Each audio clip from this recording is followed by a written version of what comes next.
it happened to her. Her body just kind of gave up for a while. It said, okay, fine, do what you got to do.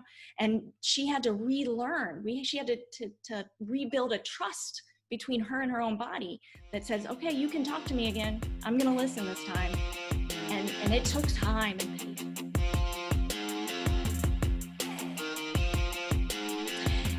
Hey there, Empowered Vegan Lifers. This is Ella, and I'm here with my co-host, Stephanie. What is going on, Stephanie? Hey, Ella. What are you up to this morning? Woo, I've been up. It's been an early one. I'm an early riser, but I don't know. I've been getting up at that 4:44 with that 4:44 alarm clock. Nice. And it's still a challenge, but wow, by 10 o'clock, you got a lot done already, which feels really good. What about you? You know, I have been getting up at not 4:44, but 4:50 something to get to the gym. I joined a new gym. Yeah. This is so exciting. Can you tell us? Yeah. So I joined this gym called Zone 6, and it is amazing. It's all group training, something I haven't done. As you know, the gym it's not been my thing. And, but I needed a new challenge. I really need to go to the next level. So, it's a lot of work. I am incredibly sweaty and tired afterwards, but I think the most exciting thing about the whole thing is that my daughter is joining me. My 14-year-old daughter, Alex, is joining me. So we are, the family that trains together stays together, I've heard. So, I just love that. The two of us, mother, daughter. Oh, congratulations. That is really exciting, Stephanie. I'm so excited for you and that you're getting up and you're doing it, first thing, getting it out of the way. That doesn't work for everybody, but yeah. No, I have to do it before my head is quite in the game, because like I said, I love the effects of working out. I feel like the unicorn afterwards, but it's a struggle. So if I get there before my brain is engaged, then I'm good to go. That makes sense. And you know what? I think one of the reasons we make such a good couple, I'm going to start calling, we're a team, but we're kind of a couple. I think we're a couple. I think that works for us. I like being a couple with you, Stephanie. I like being a couple with you too. I hope Christian doesn't get jealous if you're listening. We're a couple too, Christian. Babe, I love you. she likes me best, Christian. but we can be a couple too, and I love that. And one of the reasons what I'm saying is why we're a good team, why we're a good couple, is because we represent the population that we're serving so well in different ways, right? Because we've got the gym people and we've got the people that aren't so into the gym. And by gym, I mean working out and training. And me, I live for it. I love it. It's like, oh, we got to be finished here because I got to go punch the bag because I will not feel complete until I do. And I just love the feeling of actually training. And then, you're on the other side. You love the feeling that you get afterwards. It's a positive thing that you need to do for your health, which is why you're doing it out of love and respect for yourself and your body. But it's not necessarily something you look forward to, and that's okay. It is not my favorite thing, but that is why we make such a great couple, is that we do kind of have that gamut. So I agree. And speaking of challenges, we just had the best challenge. Just what a fantastic week it's been. Really, those 7 days, for you guys listening, we just did a 7-day Burpees and Greens challenge, which when I created it, I was like, okay, this is a little funky. Burpees and Greens. I don't think many challenges are labeled Burpees and Greens. But I wanted something that incorporated both the fitness and the nutrition aspect, right? And that was what I wanted to encourage people to add to their plates, right? And that's what we do is we talk less about what you're, quote, giving up and more about what you're adding. And naturally, those start taking over. But then you're thinking about the positive, right? The glass is half full instead of the empty part. So that's why I wanted to do it. And man, we had almost 400 people in our Empowered Vegan Life group that came in, that registered, and that really took this, seriously, that went all out. And by all out, I mean, not just doing the burpees and drinking and eating the greens, but by sharing and encouraging others and supporting one another and coming on the lives and watching the recordings and showing vulnerability through images and thoughts and feelings. And like, it was just, I think, my favorite challenge that we've ever run, and we've run a lot. What about you? We have done a lot of challenges, but I think that this one had just so much energy and momentum going. And I think you're right. It was so comprehensive. I mean, not only were we challenging our bodies, but also feeding them too. And then just feeding our souls with just connecting with one another. So it was a really great time. It was. And if you guys are interested in that, the best thing to do is really to join our Empowered Vegan Life Facebook group, which is 100% free. We're active in there all the time. And then we give announcements first to our Empowered Vegan Life Facebook group. And, you know, we talk to you as Empowered Vegan Lifers because we consider you already there, whether you're in our group or not. But come join us in the group. We're in there. You can actually interact with us, which is fun. Absolutely. And we're going to be doing new challenges. They're coming your way in July. So join us so that you don't miss them, because I really think everyone's going to want to be involved in our next ones. Yes. They are in the works and they are exciting. Yeah. I'll give you a little hint. I don't know if I'm supposed to give any hints, but we're going to have some live streaming classes going on, like yoga and fitness classes during the challenge. So what we want to do is give you a little taste, at least for one challenge coming up, a little taste of what our Visionaries membership is going to look and feel like, because that is creeping up. Our opening for that is creeping up soon. And we will put the link if you are interested in learning more about the Vegan Life Coach Academy and our Visionaries membership. We'll put the link down there and you can read all about it and get on the wait list. We do have a wait list running as of now. Yeah. Good deal. So next, I guess we have a topic today to cover. We have a topic today, and it's a big one, really kind of a tough one. It is. Yeah. And it's one we've talked a lot about with our members, but now we have a podcast to talk about it on. So I am psyched to talk about body image. Yes. Body image. You know, it's a tough one. And this is one that we, so through our suggestions, as you're giving us suggestions, we've heard this topic come up over and over again. So we decided to go ahead and tackle it. And I think the statistics are really difficult to look at. 80% of women, and 34% of men in America are dissatisfied with their bodies.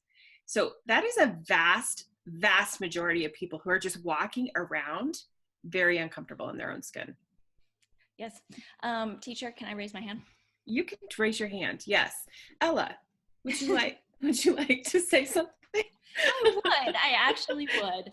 I am thinking, and this is totally off the cuff, but I'm guessing the men part is low. The women might be low, 80%. I don't know many people that would say, I am satisfied with my body and how my body looks. And the men, I think, maybe just don't want to admit it. Yeah, I think you're right. And I think anytime you're looking at statistics like that, you're also judging people's vulnerability level. Well, if you aren't feeling great about yourself, then how willing are you to be vulnerable, even in, a blind study or a blind questionnaire? You're still admitting something to yourself. And so I agree with you. I think those statistics may be off. They may be a little bit low.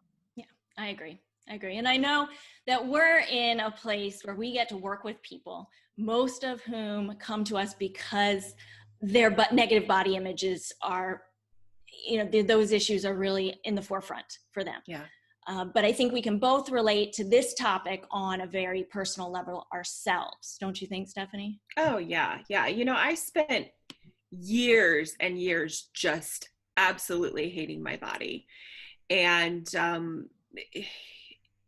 I was truly just at war with it in every single way. I've, of course, shared my struggles with bulimia, but the fact is, treatment took care of my dysfunction. It didn't teach me to love myself or my body. So I stuck in that negative loop for just years and years and years. Yeah, and I know you've talked very openly about this with me. and with our clients and now with the world.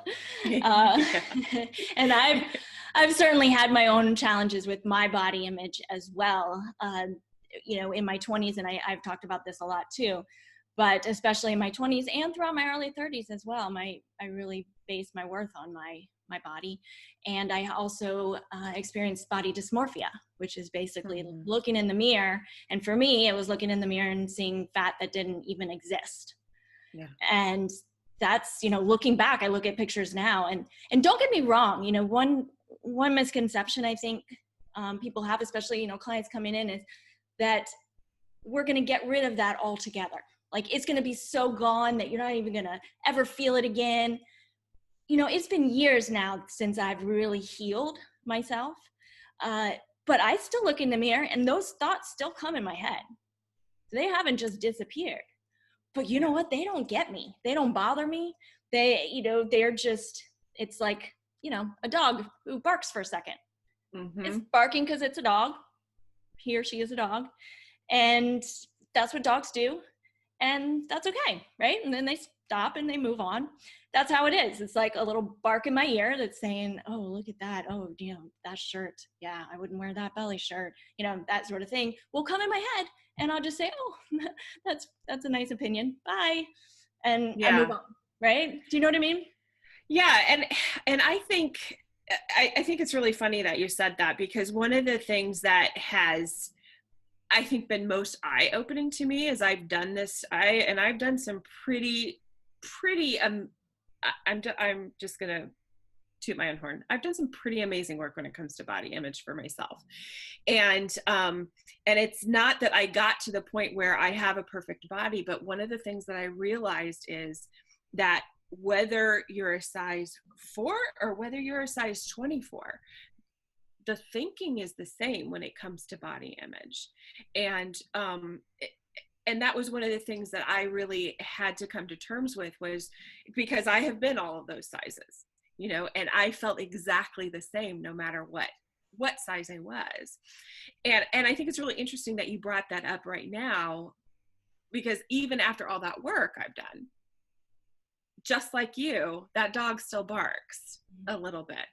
And something that Alex and I have really had a great time, for me, and really spent our driving time to the gym and back talking about, is I've let her see that. I've let her see that process in me, where I actually will say what I'm thinking and then be able to, really work my way through that, so that she can see that some of these thoughts that we have initially are just thoughts. And it is our responsibility to take care of those thoughts, even in something that's so personal as body image. Oh, 1,000%. That is so cool that you're basically what you're doing is going through the self-empowerment coaching system out loud. It's exactly what I'm doing. That's exactly what I'm doing. I'm taking that thought and putting it through that system, so that, and then coming out the other side, so that I am the master of my thoughts and not my thoughts mastering me. Yes. And this is why the exact reason that our entire Vegan Life Coach Academy and Visionaries membership, and why our Plant Empowered Coaching Program all revolves around the self-empowerment coaching system, because it is the key to everything. Our thoughts, our mind is the key to everything. Yeah. So if we master our thoughts, we master our lives. Yes. One of our clients, I believe it was Jamie, she said, change your thoughts, or change your mind, and the rest will follow. It's one of the quotes. It was one of our testimonials. Powerful stuff. Yeah. It is. Yes. So, but what about the difference between, I think there might be a difference, and people get confused between self-esteem and body image. Yeah. And there really is a distinction. And I think that people use those terms interchangeably, and they are very intimately connected. So I understand how that happens, but they're actually very different. Body image is very specific to both our conception of our bodies, as well as when we're talking about our physical attributes. So size, shape, facial features, those types of things. but it also encompasses our attitudes and our beliefs about our bodies. So Ella, give me some concepts that you have had about your body, your attitudes, your beliefs. I know you talked about it just a little bit, but what are some of those examples? I know you've talked about your thigh gap. Yes, and I think there's a lot of people who are listening who can relate right away when you say that. It's a thing. It's a thing, like a thigh gap. And I think for those of you who don't know, it's the gap in between your thighs. Captain Obvious over here. Oh my gosh. You say Captain Obvious, but I have to tell you, I've never had one, so I wouldn't know what that was. Yes, it's interesting. In one of the trainings, I talk about, how when this is what you do when you are somebody who is obsessed about a thigh gap, is you look in the mirror every time you go by it and put your legs together and see if there's a space in between your thighs. And yes, some people have never had that space. Our bodies are all built very differently. But a lot of people do, and then that's a measure of, oh, am I on point? Am I going in the right direction? Is my thigh gap getting bigger? It's really no different than the number on the scale, right? And for me, in some of my most painful years, where I was really struggling internally, I was really grasping for straws and trying to create a sense of control and power by controlling my weight. And at one point I got down, I decided my goal, and it gave me something to focus on, right? My goal is to get under 100 pounds. I'm 5'7". That's insane. And I did it. I remember doing it. And when I got on this, and it was this like achievement, you look back and you're like, oh, Ella, you were not well. And I look back and I look at pictures and I'm like, wow, what I see now is not what I saw when I looked in the mirror. And everything revolved around, food and exercise. How am I going to change my body? How am I going to keep my body how I want it? And that was my life, wow. And it's very unfulfilling. Yeah, it really, really is. Really is. So if we had to conceptualize it, I kind of look at a umbrella. Tell me if I'm wrong, Stephanie, but an umbrella as being the self-esteem. And then under that umbrella is body image is one of the ways that manifests. But it's just one. There are multiple others, right? Yeah, absolutely. Absolutely. There's how you feel about your achievements. It's how you feel about, your qualities, but you're exactly right. That umbrella is self-esteem, and that body image is just one part of that. Yeah. And it all goes under the I'm not worthy, right? Or I'm not good enough. I'm not smart enough. I'm not thin enough. I'm not strong enough. I'm not, beautiful enough. It's all the I'm not enoughs, and body is one of those. Exactly. Right? Yeah. And I think for so many women, that one branch just gets blown completely out of proportion. If you're not thin enough, then you're not good enough in any area. Or if somebody else is prettier, or if someone else is, has a bigger thigh gap, or has a better butt, whatever it happens to be, we put so much emphasis and weight on that, no pun intended, that it overrides everything else under that umbrella as well. So. Exactly. And I know, Stephanie, when we started working together, this is something, the self-esteem and body image were something that you were really working on separating. Yeah. Can you talk to that? It's really painful to look back on that, but there was so much of myself that for years I would just dismiss because I didn't like my jiggly arms, or I didn't like my tummy, or because I put more emphasis on what I looked like rather than who I am. I can remember being in such a horrible place with this, even after taking care of this dysfunction of my eating disorder, that I would just avoid pictures at all costs. And just to illustrate this, this is, I can't actually believe I'm going to tell this story, but we're getting vulnerable, right? So, early in my law enforcement career, I became part of the crisis negotiation team as a negotiator. And I was on that team for years. I have been on a team or in that vein for almost 20 years now. And when it would come time to get fitted for uniforms or take a team picture, I would actually take a sick day to avoid any of that. And it was the way that I felt about my body, because that really caused me to dismiss all my other attributes. So here I was, this really one of what I would say is the biggest achievements of my career. And I was willing to dismiss all of that because I didn't want to be in a picture, because I didn't want to have to try on pants. Because, and I thought that all just dismissed everything else. Mm-hmm.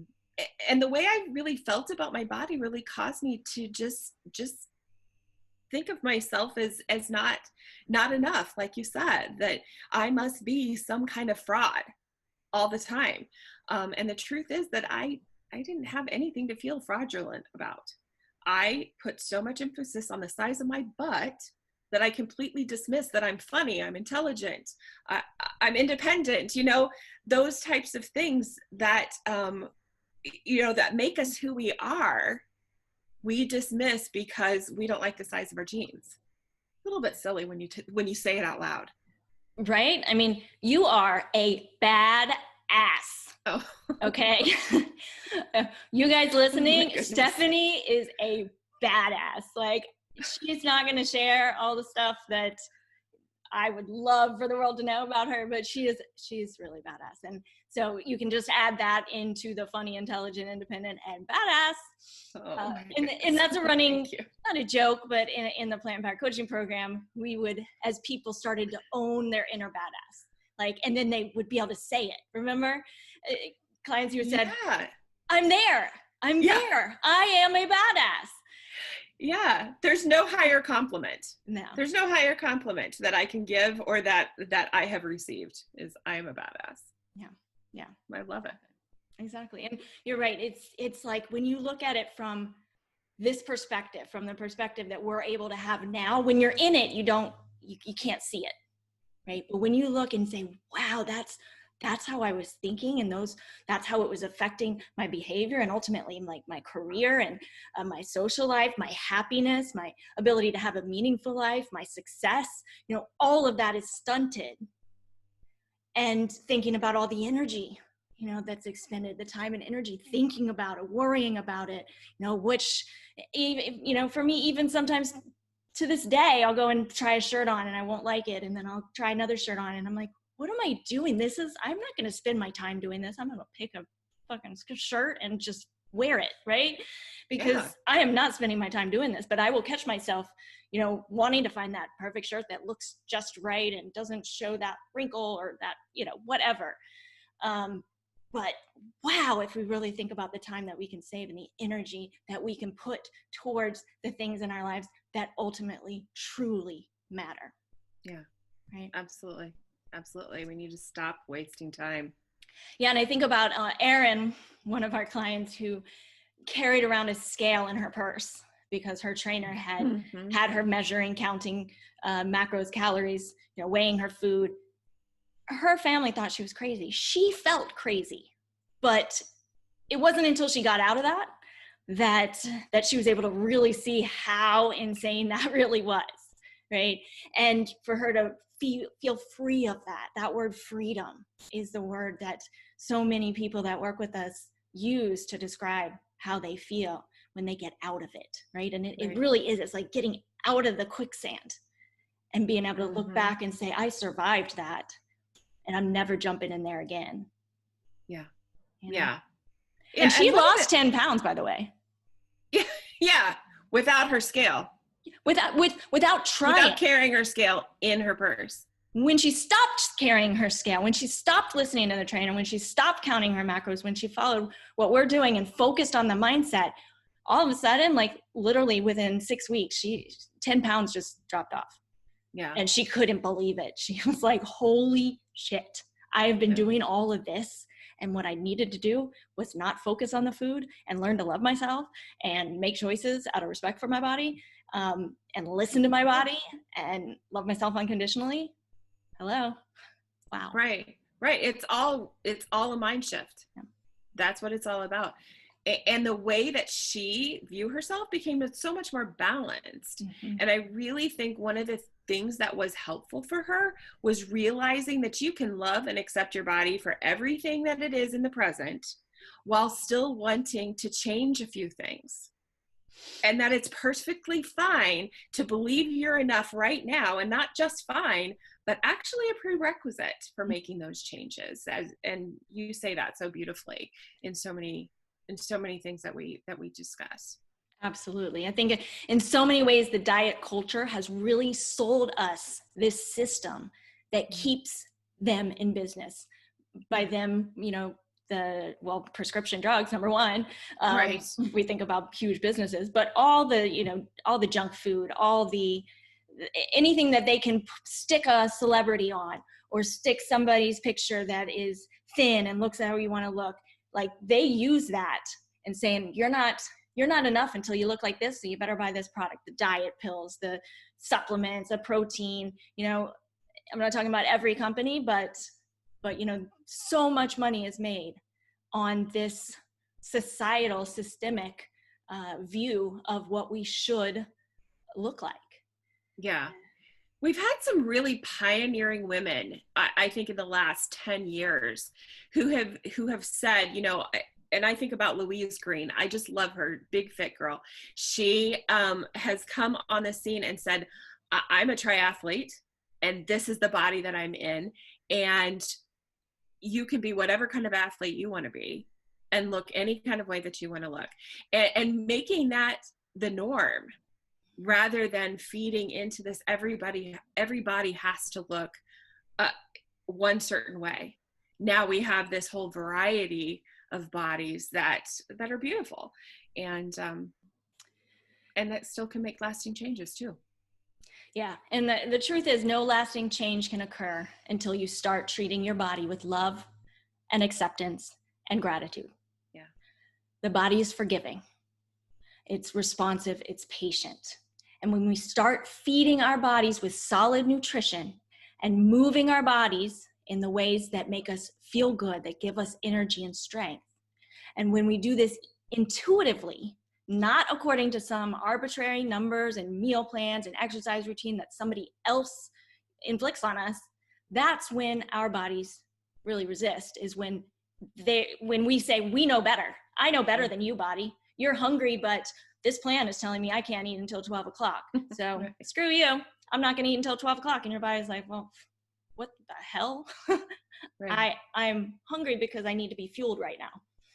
And you're going to ignore me. And eventually, for a lot of people, and it happened to Valerie, who's a founding member of Visionaries membership, it happened to her. Her body just kind of gave up for a while. It said, okay, fine, do what you got to do. And she had to relearn. She had to rebuild a trust between her and her own body that says, okay, you can talk to me again. I'm going to listen this time. Yeah. And it took time and patience. She worked hard to get there, but the result, she's free. She is free for the rest of her life. And she feels fantastic. She had lost 100 pounds doing it the other way, and was terrified of gaining it all back if she stopped, following a diet plan. She did it our method, and she has not gained a pound. She is where she wants to be. She is fit. She is healthy. She is happy. And most of all, she's at peace and has freedom. Yeah. Yeah. What is the sense of losing 100 pounds if you're going to live in fear? I love her story. What a remarkable woman. Yeah. So, absolutely. Yeah. Creating a healthy body image is the basis of change and not the result of it. I really challenge our listeners to tell the narrow diet culture to go to hell. Your body is nothing less than a miracle and an ally. Exactly. It is a privilege to simply live and move, right? And the only way we get to experience life is in our bodies. I eat greens and beans in the morning because I love my body enough to fuel it with good stuff. I feel so good and powerful with exercise, so I do it. not because I want to burn calories or punish myself for the margarita I drank the night before, right? It changes the game on so many levels. And in our program, our clients very quickly learn that the food and the exercise become the easy part. You know, we all want to come in focused on the food and exercise because that's what we're used to doing. We're used to looking for the solution in what we're eating or how we're moving. But it's about getting that mindset turned around to a place where you believe that investing the time and energy in changing your beliefs about yourself and your body so that you can come from a place of love. That's the more difficult thing to do. Right. And it is really the only way to make lasting change and move from that place of self-doubt and counting macros and having those numbers on the scale, the size of your jeans, having that rule the day, to that place of freedom where you don't have to really think much about that stuff. Exactly. And you know what? Having a safe space to be supported by other people, to know you're not alone, is so critical, right?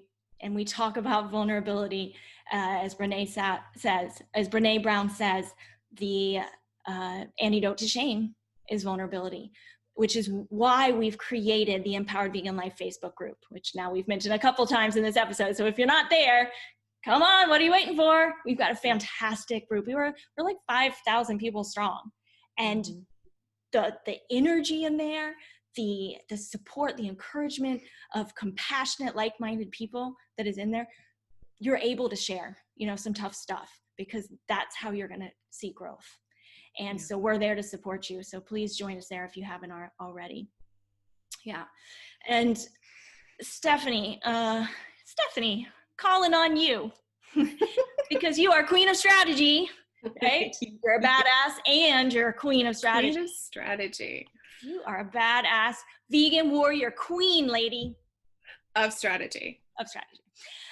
So speaking of strategies, Stephanie, can you help our listeners get started? Like when they get off this podcast, when they finish listening, what can they do to start to challenge their negative body image beliefs? Okay, so I have 3 things that will really help bring awareness to your beliefs and help you really challenge those negative beliefs about your body. So here's the first one. You have to check your inner critic. Having a negative body image is like having that critic in your head. Like we talked about that dog always barking in your ear. The critic is harsh, very derogatory, negative, that makes those nasty comments about you. For example, I look disgusting in this outfit, or I can't believe how fat I am. The critic makes you feel awful and you believe it. Because you feel terrible about yourself, you look for ways to feel better. You may eat something which gives you momentary pleasure, but minutes later, that critic is back to comment on how much of a pig you are for eating. So a big key to changing negative body image is to kill the critic and learn self-acceptance. And remember I said that, learn self-acceptance. It doesn't just happen overnight. You develop self-acceptance. And this means accepting yourself as you are. And to do this, you really have to challenge those critical thoughts at every turn. Yes. And it gets easier. It does. It gets easier, but it is a process. So the second strategy is something that's connected to the first. But right now, today, create a list of 10 things you love about your body. 10 things that have nothing to do with weight. Stop focusing on the bits you don't like. Start seeing your body as a whole. Do you have a beautiful smile, or do you enjoy the way your body feels when you're hugging your boyfriend? Think about not just attributes, but experiences that you can only have with your body. Finishing a hard workout, petting your dog, your first kiss. Think about those experiences if you can't come up with physical attributes. Once you've created this list, that's what you're going to use to actually challenge those negative thoughts that your inner critic is throwing at you. Oh, that's so gold. So gold. Yeah. So the last one, and I think this is a big one, is stop comparing yourself. this is a really nasty habit. So many of us find ourselves in this loop of just comparing ourselves automatically. It can be really, really challenging to stop because it's become so automatic and you do it 100 times a day. But this behavior is not serving you. It doesn't serve any of us. In fact, it's really causing you a lot of damage, more than you probably realize. So get really, really firm with drawing that internal boundary and do not accept this from yourself any longer. When you find yourself in this comparison trap, ask yourself, am I being fair to myself and this other person? And the answer is going to be always no. Always no. And then ask yourself, what can I say that's going to be more helpful in this moment for building a more realistic and positive body image? And this takes a whole lot of self-discipline. It does not happen overnight. So give yourself some grace when you're building this awareness and when you're building this challenge to these things that have become habits for you. But it really is unlike any other habit that you've broken in the past. You can break this one too. Exactly. And if you haven't listened to episode 4, it's episode 4, right, Stephanie, with the self-empowerment coaching system? Yes. Yes. Episode 4. Yes, that is a foundational episode. So if you've not watched or listened to that episode, go back, listen to that. You might need to listen to it several times. It gives you kind of the foundation for the self-empowerment coaching system, which is the basis for everything that we're talking about. So definitely go check that out. Check out the link to our Vegan Life Coach Academy membership, which is the Visionaries membership. We've already got some founding members that are kicking us off, and we're building up for our big launch. I am so excited. This is something that we have been working on day in and day out for months now. And it's a very exciting time this summer for launching that. And last thing, if you could go and leave us a review. If you like what you're hearing and you know that other people could benefit from this podcast too, if you could take literally 20 seconds, I think it takes, to go and give us some stars, write a quick review, and share it with your friends and family. Not everybody's ready to admit that they have body image issues. So this is kind of a gentle way sometimes to say, oh, I listened to this great podcast episode. I think you'd enjoy it too, kind of thing. Rather than having to address the issue yourself right off the bat. So I think those things will really help you help other people as well. Yeah. So we really appreciate your support and all the amazing comments we've gotten so far. We'll see you in the Empowered Vegan Life group, and we're going to wrap it up right here. So make sure to hit that subscribe button so you don't miss an episode, and we'll see you next time. Until next time.